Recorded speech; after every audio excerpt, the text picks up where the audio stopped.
সাকিব আল হাসান, আসিফ মাহমুদ সজীব ভুঁইয়া প্রথমজন বাংলাদেশের ইতিহাসের সর্বকালের সেরা ক্রিকেটার, পরের জন বর্তমান সরকারের যুব ও ক্রীড়া মন্ত্রণালয়ের উপদেষ্টার দায়িত্বে রয়েছেন। এই দুইজনের দুটি ফেসবুক স্ট্যাটাস নিয়ে আজ সামাজিক যোগাযোগ মাধ্যমে ব্যাপক আলোড়ন তৈরি হয়েছে। দুজনের কেউই কাউকে সম্বোধন করেননি, কারো কথা লেখেননি, কিন্তু কারো বুঝতে বাকিও থাকছে না কে কাকে উদ্দেশ্য করে এই স্ট্যাটাসগুলো দিয়েছেন এবং সেই স্ট্যাটাসগুলোর মাধ্যমে কি বাংলাদেশ ক্রিকেটের এই একটা জায়গা, যেই জায়গাটা নিয়ে আসলে কি হয়েছে কি হয়নি তা নিয়ে নানান রকম জল্পনা কল্পনা রয়েছে, তা কি কিছুটা স্পষ্ট হলো, অনেকটাই স্পষ্ট হলো। এবং আজকে এশিয়া কাপের ফাইনাল ছিল, ভারত পাকিস্তানের লড়াই, যেই ফাইনালটাতে বাংলাদেশও থাকতে পারতো। এমনিতেই এটা নিয়ে মন টন খারাপ তো আমাদের রয়েছে, তারপরে এশিয়া কাপের ফাইনাল আমরা নটাটমান প্ল্যাটফর্মে যে কমেন্ট্রি নয় আড্ডা একটা প্রোগ্রাম করি সবার সঙ্গে আড্ডা দিতে দিতে খেলা দেখার, সেটার মধ্যেই ছিলাম। এর মধ্যেই আসলে স্ট্যাটাসগুলো দেওয়া হয়েছে এবং দর্শকরাই ইনফ্যাক্ট ফার্স্ট আমাকে জানিয়েছেন যে এরকম স্ট্যাটাসগুলো দেওয়া হয়েছে।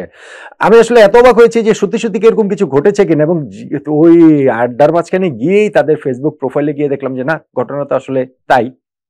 প্রথমত এইটাতে আসিফ মাহমুদ সজীব ভুঁইয়া, আমাদের যুব ক্রীড়া মন্ত্রণালয়ের উপদেষ্টা, তার একটা ফেসবুক স্ট্যাটাস রাত 10টা 4 মিনিটে হচ্ছে গিয়ে পাবলিশ করা হয়েছে, যেখানে তিনি লিখেছেন যে একজনকে পুনর্বাসন না করায় সহস্র গালি দিয়েছেন আপনারা আমাকে, but I was right, end of the discussion.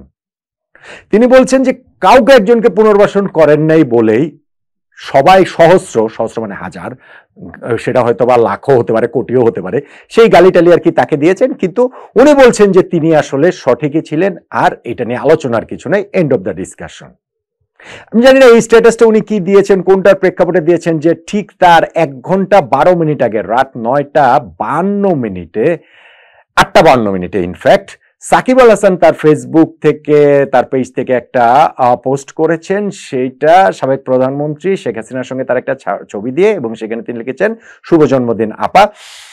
আগের সরকারে তিনি প্রধানমন্ত্রী ছিলেন, যেই দল আওয়ামী লীগ, সেই দলেরও হচ্ছে গিয়ে সভানেত্রী, ফলে সাকিব আল হাসান তার দলের ওই সভানেত্রীকে, সাবেক প্রধানমন্ত্রীকে তিনি শুভেচ্ছা দিন। সেইটাই কি আসলে ক্রীড়া উপদেষ্টাকে স্পার্ক করেছে কিনা এরকম একটা স্ট্যাটাস দিতে, এইটা আসলে ঠিক নিশ্চিতভাবে বলা যাচ্ছে না। তবে নিশ্চিতভাবে যেটা বলা যাচ্ছে যে তিনি তার ওই স্ট্যাটাসের প্রেক্ষাপটেই সাকিব আল হাসান স্ট্যাটাসটা দিয়েছেন রাত তখন বাংলাদেশ সময় 11টা 19 বাজে, অর্থাৎ 1 ঘন্টা 15 মিনিট পরে। এবং সেই স্ট্যাটাসে সাকিব আল হাসান লিখছেন, যাক শেষমেশ কেউ একজন স্বীকার করলেন যে তার জন্য আমার আর বাংলাদেশের জার্সি গায়ে দেয়া হলো না, বাংলাদেশের জন্য খেলতে পারলাম না, কোনো একদিন হয়তো ফিরবো আপন মাতৃভূমিতে, ভালোবাসি বাংলাদেশ, এটা বলে তিনি শেষ করেছেন স্ট্যাটাসটা।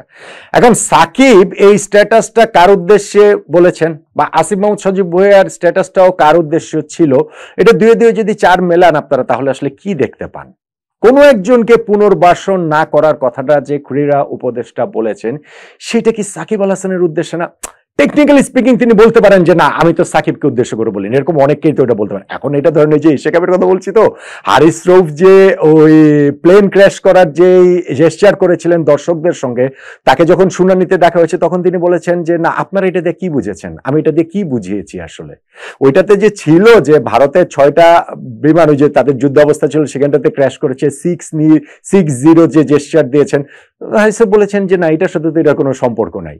হ্যাঁ, টেকনিক্যালি তো তিনি রাইট, এটা কিন্তু তিনি আসলে বলে দিয়েছেন। এখন আমাদের ক্রীড়া উপদেষ্টা বলতে পারেন একজনকে পুনর্বাসন, বলতে তো অনেকজনকে পুনর্বাসনের ক্ষেত্রে কথা এই জায়গাটাতে আসতে পারে, সাকিব আল হাসানের কথাটা আসছে কিভাবে? কিন্তু ঘটনার পরম্পরা যদি আমরা আসলে বিবেচনা করি, তাহলে এইটা প্রবাবলি স্পষ্ট হয়ে যায় যে তিনি সাকিব আল হাসানের কথাই ইঙ্গিত করেছেন, এবং পুনর্বাসনের যেই কথাটা বলেছেন সেইটা হচ্ছে গিয়ে সাকিব বাংলাদেশে এসে যে শেষ টেস্ট ম্যাচটা খেলতে পারেননি, সেই দিকে ইঙ্গিত করেছেন। সাকিব আল হাসান গত সরকারে তিনি যখন হচ্ছে গিয়ে 5ই আগস্টের আগের যে নির্বাচনটা হয়েছিল, সেইখানটাতে তিনি সংসদ সদস্য নির্বাচিত হয়েছিলেন, আওয়ামী লীগ থেকে নির্বাচিত হয়েছিলেন, এবং তারপরে সরকার পতনের পর তিনি তো আর তখনও দেশের বাইরে ছিলেন, পরেও আর তিনি দেশে আসেন নাই, কিন্তু বাংলাদেশের হয়ে পাকিস্তানে তিনি টেস্ট সিরিজ খেলেছেন, ভারতে টেস্ট সিরিজ খেলেছেন, এবং বাংলাদেশে এসে সাউথ আফ্রিকার বিপক্ষে টেস্টটা খেলে মিরপুরে তিনি অবসর নিতে চান, এইটার কথা প্রেস কনফারেন্সে তিনি জানিয়েছিলেন। এবং তার প্রেক্ষাপটে কিন্তু 1 ধরনের একটা আয়োজন হয়েছিল, অবস্থাটা তৈরি করা হয়েছিল যে কিভাবে সাকিব আসবেন, কিভাবে তিনি খেলবেন। শেষ পর্যন্ত তিনি আসতে পারেননি। বাংলাদেশের ওই প্রথম টেস্টের স্কোয়াডে সাকিবের নামও ঘোষণা করেছিল ক্রিকেট বোর্ডের নির্বাচক প্যানেল। সাকিব আমেরিকা থেকে তার পরিবারের কাছ থেকে বিদায় নিয়ে রওনা দিয়ে বাংলাদেশে আসার পথে সংযুক্ত আরব আমিরাতে এসে তাকে ওইখান থেকে ফেরত যেতে হয়েছে। বাংলাদেশে ঢোকার তিনি অনুমতিটা পাননি। তখন ওই জিনিসটা একটা ধারণার জায়গাটাতে ছিল যে বাংলাদেশ সরকারের গ্রিন সিগন্যাল ছাড়া তো সাকিব দেশে ঢুকতে পারবেন না, বা এলে ওই টেস্টটা খেলতে পারবেন না। এখানটাতে আরো অনেকগুলো বিষয় যেটাতে জড়িত রয়েছে, ফলে নিশ্চয়ই ওই সিগন্যালটা তিনি পেয়েছেন এবং সার্টেনলি সেটা তিনি পেয়েছিলেন। ফাইনালি গিয়ে তাকে যে আসলে অনুমতি দেওয়া হলো না, সেটাও আসলে সরকারের সিদ্ধান্ত।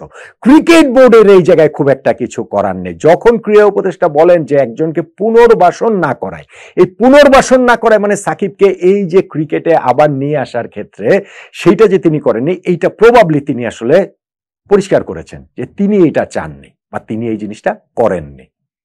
সাকিব আল হাসান যে আবার তার স্ট্যাটাসটাতে যে লিখেছিলেন যে যাক শেষমেশ কেউ একজন স্বীকার করলেন যে তার জন্য আমার আর বাংলাদেশের জার্সি গায়ে চড়ানো হলো না, বাংলাদেশের হয়ে আর খেলতে পারলাম না।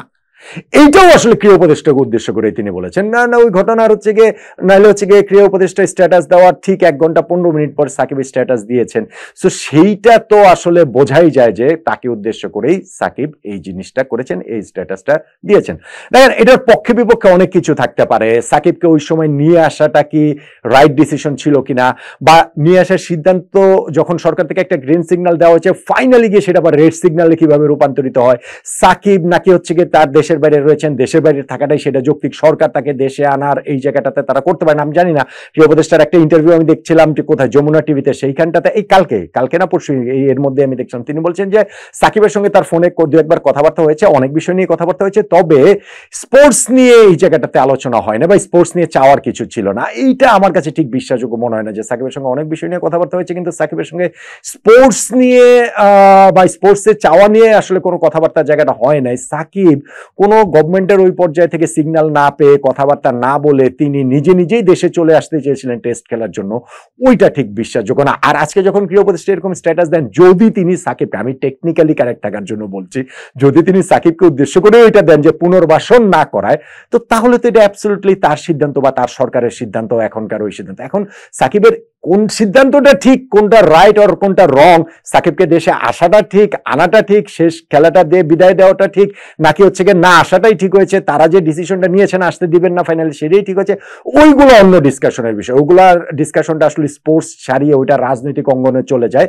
কিন্তু আমার কাছে মনে হয় যে বাংলাদেশের ক্রিকেট ইতিহাসের সর্বকালের সেরা ক্রিকেটার যে কেন দেশে এসে শেষ টেস্ট ম্যাচটা খেলতে পারেননি, ওই জায়গাটা প্রবাবলি আজকে এই পারস্পরিক স্ট্যাটাস বিনিময়ের মাধ্যমে আমরা আসলে একটু ক্লিয়ার হয়েছে। পুরোপুরি ক্লিয়ার অবভিয়াসলি হতে পারিনি, কিন্তু ভবিষ্যতের জন্য এটা একটা রেফারেন্স হিসেবে থাকতে পারে এবং এই জায়গাটা থেকে ভবিষ্যতে আরো স্পষ্টভাবে সেই জিনিসটা বোঝা যাবে যে সাকিব আল হাসান বাংলাদেশে এসে কেন শেষ টেস্ট খেলতে পারেননি, সাকিব আল হাসান কেন বাংলাদেশের জার্সি আর গায়ে চড়াতে পারেননি, সেইটা কি ক্রীড়া উপদেষ্টা যে একজনকে পুনর্বাসনের কথা বলছেন কোট আনকোট, সেই পুনর্বাসনটা সাকিব আল হাসানের ক্ষেত্রেই তিনি আসলে বলেছেন কি না।